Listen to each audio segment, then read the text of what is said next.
ओम गंग गणपते नमः। आप सभी का मेरे चैनल पर बहुत बहुत स्वागत है। इस वीडियो में हम वैशाख महात्म्य प्रसंग में राजा महिरथ की कथा सुनेंगे। यमराज जी कहते हैं, ब्राह्मण, पूर्व काल की बात है। महिरथ नाम से विख्यात एक राजा थे। उन्हें अपने पूर्व जन्म के पुण्यों के फलस्वरूप प्रचुर ऐश्वर्य और संपत्ति प्राप्त हुई थी। परंतु राजा राज्य लक्ष्मी का सारा भार मंत्री पर रखकर स्वयं विषय भोग में आसक्त हो रहे थे। वे न प्रजा की ओर दृष्टि डालते थे और न धन की ओर। धर्म और अर्थ का काम भी कभी नहीं देखते थे। उनकी वाणी तथा उनका मन कामनियों की क्रीड़ा में आसक्त था। राजा के पुरोहित का नाम कश्यप था। जब राजा को विषयों में रमते हुए बहुत दिन व्यतीत हो गए, तब पुरोहित ने मन में विचार किया, जो गुरु मोहवश राजा को अधर्म से नहीं रोकता, वह भी उसके पाप का भागी होता है। यदि समझाने पर भी राजा अपने पुरोहित के वचनों की अवहेलना करता है, तो पुरोहित निर्दोष हो जाता है। उस दशा में राजा ही सारे दोषों का भागी होता है। कश्यप बोले, राजन, मैं तुम्हारा गुरु हूँ, अतः धर्म और अर्थ से युक्त मेरे वचनों को सुनो। राजा के लिए यही सबसे बड़ा धर्म है कि वह गुरु की आज्ञा में रहे। गुरु की आज्ञा का आंशिक पालन भी राजाओं की आयु, लक्ष्मी तथा सौख्य को बढ़ाने वाला है।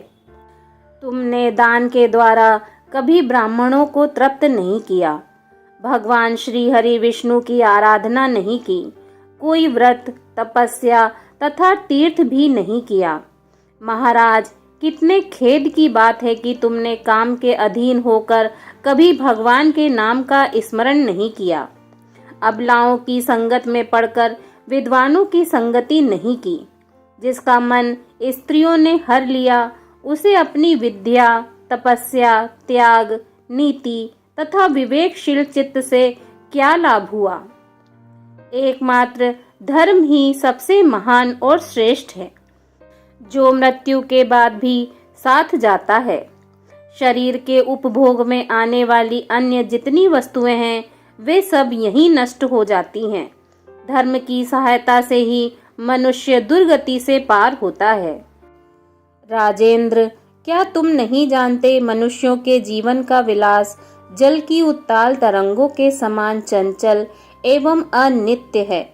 जिनके लिए विनय ही पगड़ी और मुकुट है, सत्य और धर्म ही कुंडल है तथा त्याग ही कंगन है, उन्हें जड़ आभूषणों की क्या आवश्यकता। मनुष्य के निर्जीव शरीर को काट और ढेले के समान पृथ्वी पर फेंक उसके बंधु बांधव मुंह फेर कर चल देते हैं। केवल धर्म ही उसके पीछे पीछे जाता है। सब कुछ जा रहा है, आयु प्रतिदिन क्षीण हो रही है तथा यह जीवन भी लुप्त होता जा रहा है। ऐसी अवस्था में भी तुम उठकर भागते क्यों नहीं। स्त्री, पुत्र आदि, कुटुंब, शरीर तथा द्रव्य संग्रह, यह सब पराये हैं, अनित्य हैं, किंतु पुण्य और पाप अपने हैं। जब एक दिन सब कुछ छोड़कर तुम्हें विवशता पूर्वक जाना ही है, तो तुम अपने धर्म का अनुष्ठान क्यों नहीं करते। मरने के बाद उस दुर्गम पथ पर अकेले कैसे जा सकोगे, जहाँ न ठहरने के लिए स्थान है, न खाने योग्य अन्न, न पानी, न राह खर्च और न राह बताने वाला कोई गुरु ही है। यहाँ से प्रस्थान करने के बाद तुम्हारे पीछे कुछ भी नहीं जाएगा, केवल पाप और पुण्य जाते समय तुम्हारे पीछे पीछे जाएंगे। अतः तुम आलस्य छोड़कर वेदों तथा स्मृतियों में बताए हुए उपदेश और कुल के अनुरूप हितकारक कर्म का अनुष्ठान करो। धर्म मूलक सदाचार का सेवन करो। अर्थ और काम भी यदि धर्म से रहित हो, तो उसका परित्याग कर देना चाहिए। दिन रात इंद्रिय विजय रूपी योग का अनुष्ठान करना चाहिए, क्योंकि जितेंद्रिय राजा ही प्रजा को अपने वश में रख सकता है। लक्ष्मी चंचल होती है, विनय रूपी गुण धारण करने से ही वह राजाओं के पास दीर्घ काल तक ठहरती है। जो अत्यंत कामी और घमंडी हैं, जिनका सारा कार्य बिना विचारे ही होता है, उन मूढ़चेता राजाओं की संपत्ति उनकी आयु के साथ ही नष्ट हो जाती है। व्यसन और मृत्यु, इसमें व्यसन को ही कष्टदायक बताया गया है। व्यसन में पड़े हुए राजा की अधोगति होती है और जो व्यसन से दूर रहता है वह स्वर्गलोक में जाता है। व्यसन व दुख विशेषतः काम से ही उत्पन्न होते हैं, अतः काम का परित्याग करो। पापों में फंस जाने पर वैभव एवं भोग स्थिर नहीं रहते, वे शीघ्र ही नष्ट हो जाते हैं। चलते रुकते, जागते और सोते समय भी जिसका चित्त विचार में संलग्न नहीं रहता, वह जीते जी मरे तुल्य है। विद्वान पुरुष विषय चिंता छोड़कर समतापूर्ण, स्थिर एवं व्यवहारिक युक्ति से परमार्थ का साधन करते हैं। जीव का चित्त बालक की भांति चपल होता है, अतः उससे बलपूर्वक काम लेना चाहिए। राजन, धर्म के तत्वदर्शी वृद्ध पुरुषों की बुद्धि का सहारा ले पराबुद्धि के द्वारा अपने कुपथगामी चित्त को वश में करना चाहिए। लौकिक धर्म, मित्र, भाई बंधु, हाथ पैरों का चलना, देशांतर में जाना, शरीर में कलेश उठाना तथा तीर्थ के लिए यत्न करना आदि कोई भी परम पद की प्राप्ति में सहायता नहीं कर सकते। केवल परमात्मा में मन लगाकर उनका नाम जप करने से ही उस पद की प्राप्ति होती है। इसीलिए राजन, विद्वान पुरुष को चाहिए कि वह विषयों में प्रवृत्त हुए चित्त को रोकने के लिए यत्न करे। यत्न से वह अवश्य ही वश में हो जाता है। यदि मनुष्य मोह में पड़ जाए, स्वयं विचार करने में असमर्थ हो जाए, तो उसे विद्वान सुहृदयों के पास जाकर प्रश्न करना चाहिए। वे पूछने पर यथोचित कर्तव्य का उपदेश देते हैं। कल्याण की इच्छा रखने वाले को हर एक उपाय से काम और क्रोध का निग्रह करना चाहिए, क्योंकि वे दोनों कल्याण का विघात करने के लिए उद्धत रहते हैं। राजन, काम बड़ा बलवान है, वह शरीर के भीतर रहने वाला महान शत्रु है। श्रेय की अभिलाषा रखने वाले पुरुष को उसके अधीन नहीं बोलना चाहिए। अतः विधि पूर्वक पालन किया हुआ धर्म ही सबसे श्रेष्ठ है। इसलिए तुम धैर्य धारण करके धर्म का ही आचरण करो। यह श्वास बड़ा ही चंचल है, जीवन उसी के अधीन है। ऐसी स्थिति में भी कौन मनुष्य धर्म के आचरण में विलंब करेगा।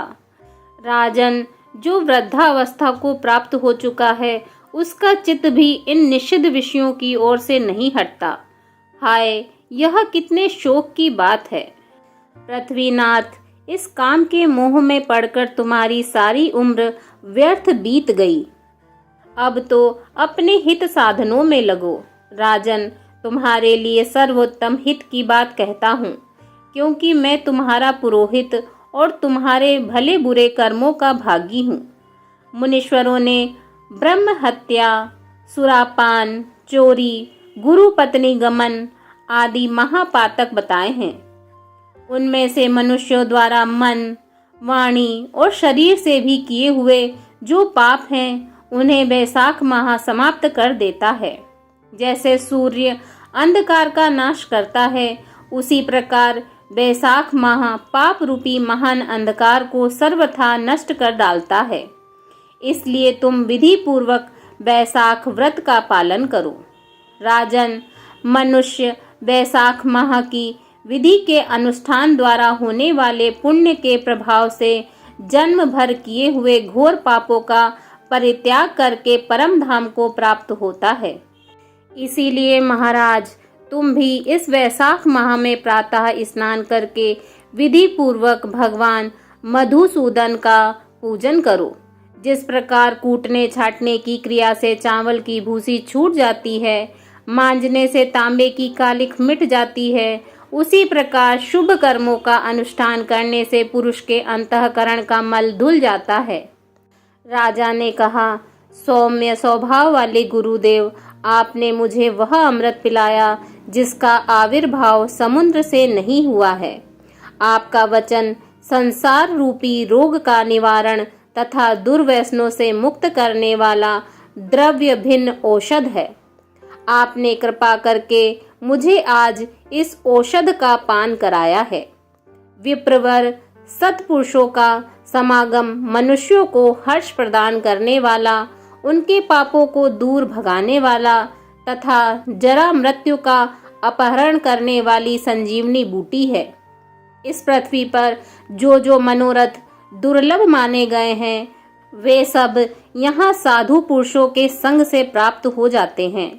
जो पापों का अपहरण करने वाली सत्संग की गंगा में स्नान कर चुका है, उसे दान, तीर्थ सेवन, तपस्या तथा यज्ञ करने की क्या आवश्यकता है। प्रभु, आज के पहले मेरे मन में जो जो भाव उठते थे, वे सब केवल काम सुख के प्रति लोभ उत्पन्न करने वाले थे। परंतु आज आपके दर्शन से तथा वचनों को सुनने से उनमें विपरीत भाव आ गया। मूर्ख मनुष्य एक जन्म के सुख के लिए हजारों जन्मों का सुख नष्ट करता है और विद्वान पुरुष एक जन्म से हजारों जन्म बना लेता है। कितने खेद की बात है कि मुझ मूर्ख ने अपने मन को सदा काम जनित रस के आस्वादन सुख में ही फंसाए रखने के कारण कभी कुछ भी आत्म कल्याण का कार्य नहीं किया। मेरे मन का कैसा मोह है, जिससे मैंने स्त्रियों के फेर में पड़कर अपनी आत्मा को घोर विपत्ति में डाल दिया, जिसका भविष्य अत्यंत दुखमय है तथा जिससे पार पाना बहुत कठिन है। भगवान, आपने स्वतः संतुष्ट होकर अपनी वाणी से आज मुझे मेरी स्थिति का बोध करा दिया। अब उपदेश देकर मेरा उद्धार कीजिए। पूर्व जन्म में मैंने कोई पुण्य किया था जिससे आपने मुझे बोध कराया है। विशेषतः आपके चरणों की धूलि से आज मैं पवित्र हो गया।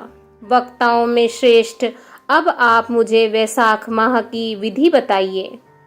कश्यप जी बोले, राजन, बुद्धिमान पुरुष को चाहिए कि वह बिना पूछे अथवा अन्याय पूर्वक पूछने पर भी किसी को उपदेश न दे।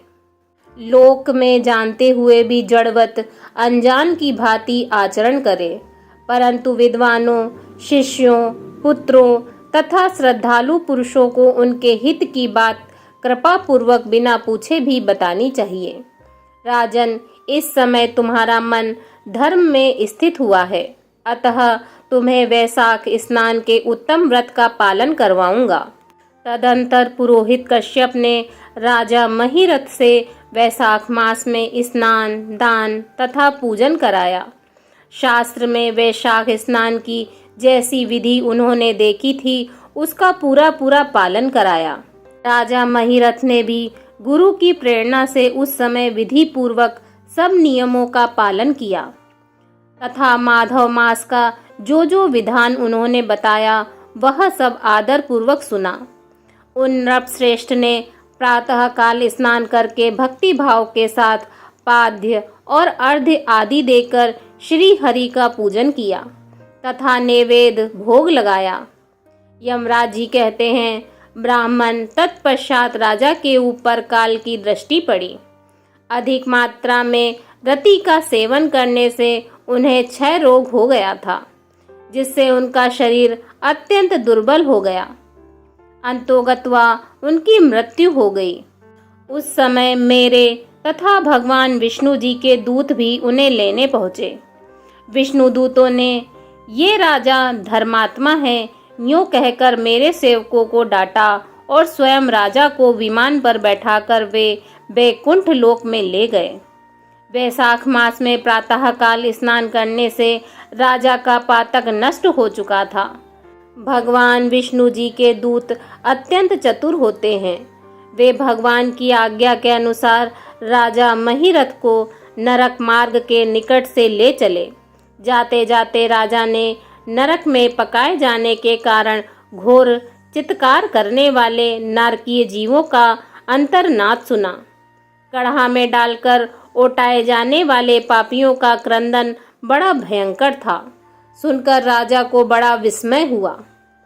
वे अत्यंत दुखी होकर दूतों से बोले, जीवों के कराहने की यह भयंकर आवाज क्यों सुनाई दे रही है? इसमें क्या कारण है? आप लोग सब बातें बताने की कृपा करें।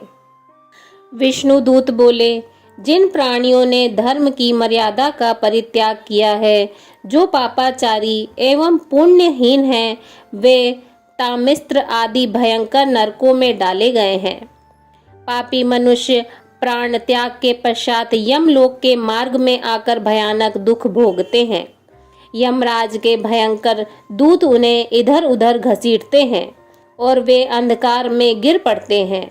उन्हें आग में जलाया जाता है, उनके शरीर में कांटे चुभोए जाते हैं, उनको आरी से चीरा जाता है तथा वे भूख प्यास से पीड़ित रहते हैं।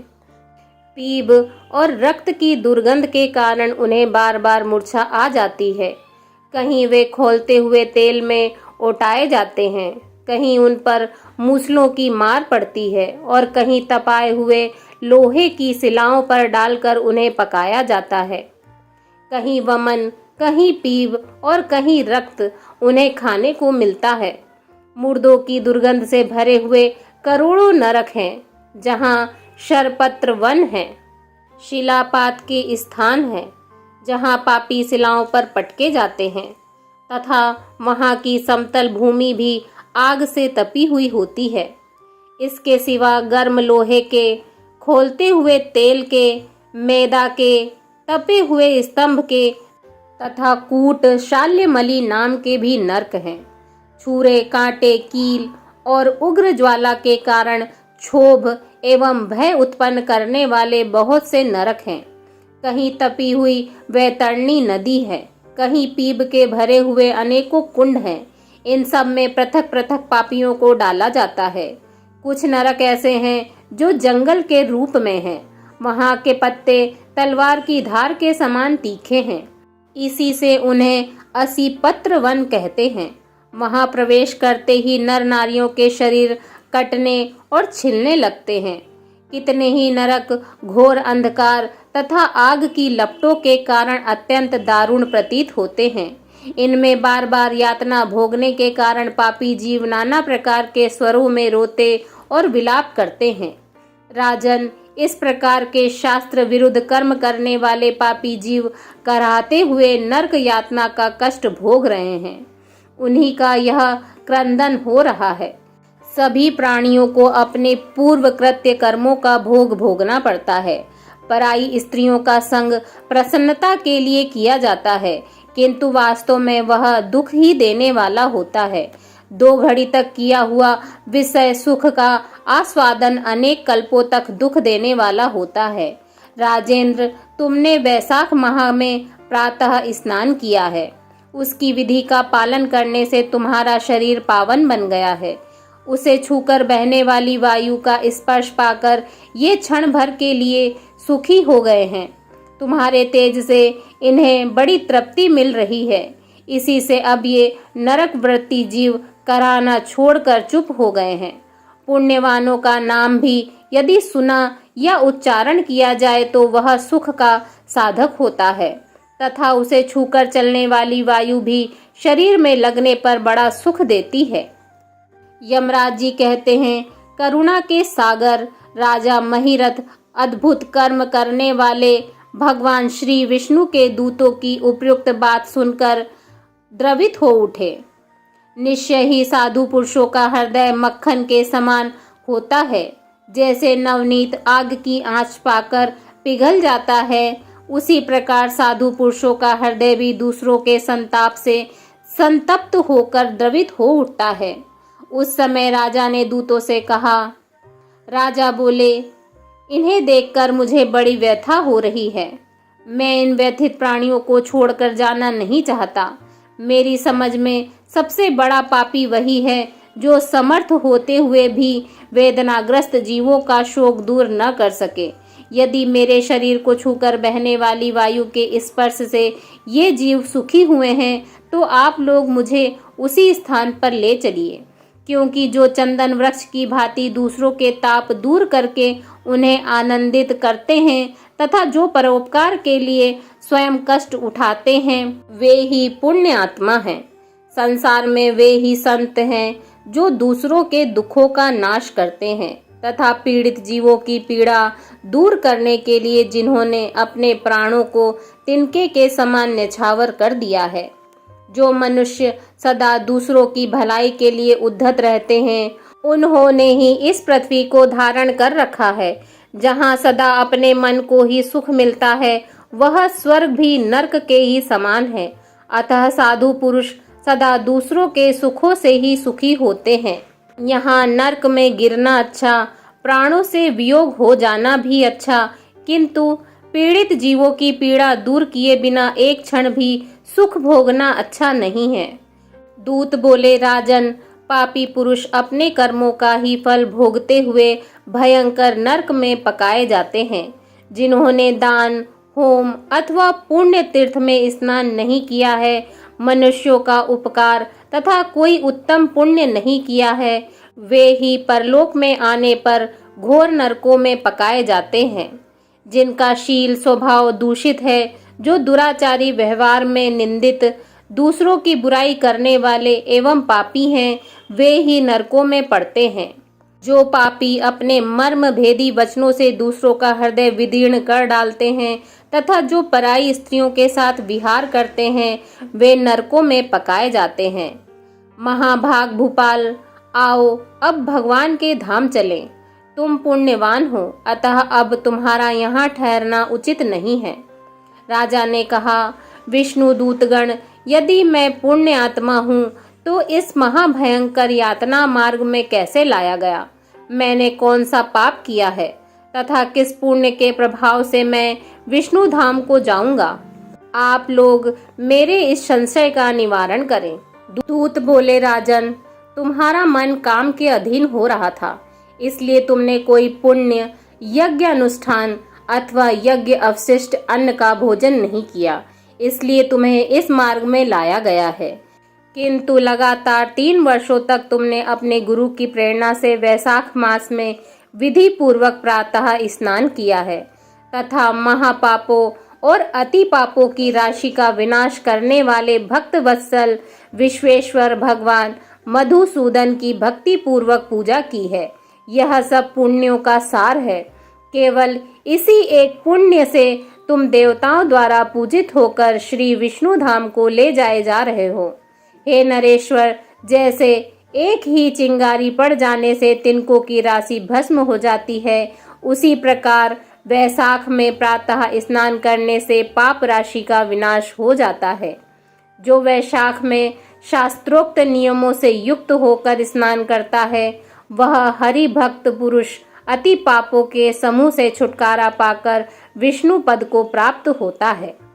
यमराज जी कहते हैं, ब्राह्मण, तब दया सागर राजा ने उन जीवों के शोक से पीड़ित हो भगवान श्री हरि विष्णु के दूतों से विनय पूर्वक कहा, साधु पुरुष प्राप्त हुए ऐश्वर्य का, गुणों का तथा पुण्य का यही फल मानते हैं कि इनके द्वारा कष्ट में पड़े हुए जीवों की रक्षा की जाए। यदि मेरा कुछ पुण्य है तो उसी के प्रभाव से ये नरक में पड़े हुए जीव निष्पाप होकर स्वर्ग को चले जाएं और मैं इनकी जगह नरक में निवास करूंगा।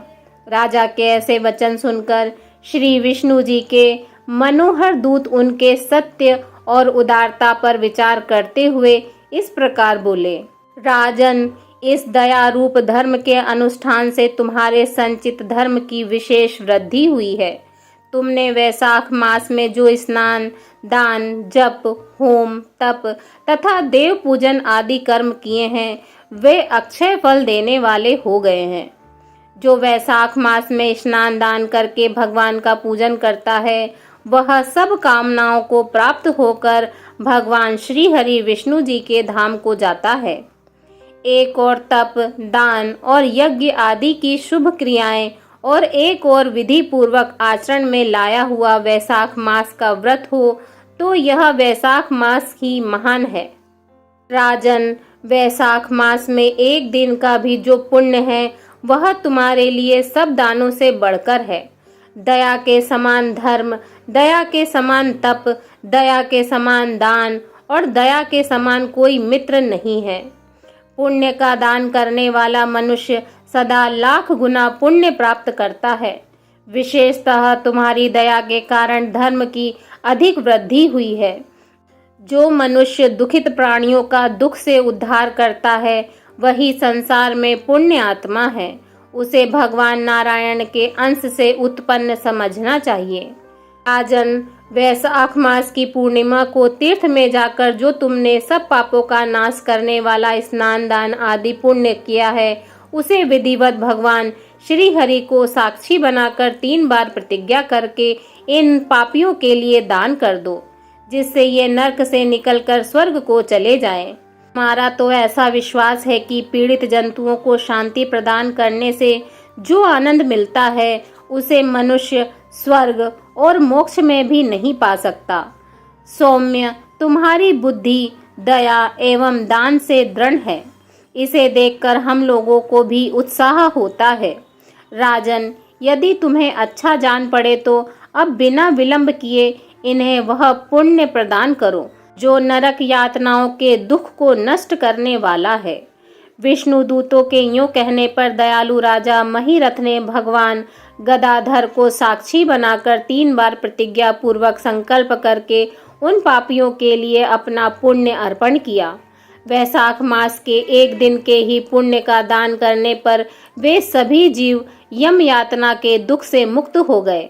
फिर अत्यंत हर्ष से भरकर वे श्रेष्ठ विमान पर आरूढ़ हुए और राजा की प्रशंसा करते हुए उन्हें प्रणाम करके स्वर्ग को चले गए।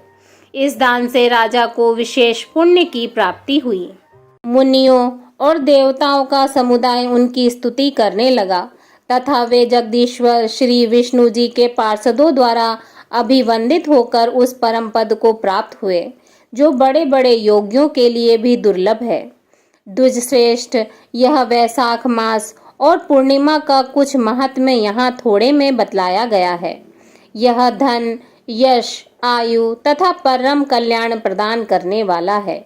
इतना ही नहीं, इससे स्वर्ग तथा लक्ष्मी की भी प्राप्ति होती है। यह प्रशंसनीय महात्म्य अंतःकरण को शुद्ध करने वाला और पापों को धो डालने वाला है। माधव मास का यह महात्म्य भगवान माधव को अत्यंत प्रिय है। राजा महिरथ का चरित्र और हम दोनों का संवाद सुनने, पढ़ने तथा विधि पूर्वक अनुमोदन करने से मनुष्य को भगवान की भक्ति प्राप्त होती है, जिससे समस्त कलेशों का नाश हो जाता है। सूत जी कहते हैं, धर्मराज जी की यह बातें सुनकर वह ब्राह्मण उन्हें प्रणाम करके चला गया। उसने भूतल पर प्रतिवर्ष स्वयं तो वैशाख स्नान की विधि का पालन किया ही, दूसरों से भी कराया। यह ब्राह्मण और यम का संवाद मैंने आप लोगों से वैशाख मास के पुण्यमय स्नान के प्रसंग में सुनाया है। जो मनुष्य एकाग्रचित्त होकर वैशाख मास के महात्म्य का श्रवण करता है वह सब पापों से मुक्त होकर श्री हरि विष्णु जी के परम पद को प्राप्त होता है। पद्म पुराण के अंतर्गत वैशाख स्नान महात्म्य संपूर्ण हुआ। ओम नमो भगवते वासुदेवाय नमः।